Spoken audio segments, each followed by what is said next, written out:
Beredar di media sosial sebuah video yang memperlihatkan polisi di Kota Medan diduga mengambil uang setoran dari lapak judi menggunakan mobil patroli.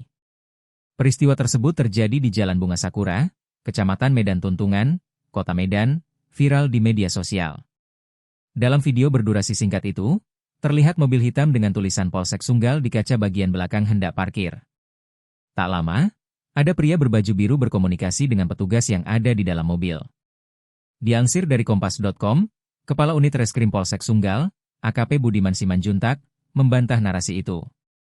Ia menjelaskan, saat itu, pada Jumat, 27 Juni 2025, petugas piket Aibda Haryanto dan Bribka Agus Rumapea sedang melakukan patroli, sekitar pukul 15 waktu Indonesia Barat.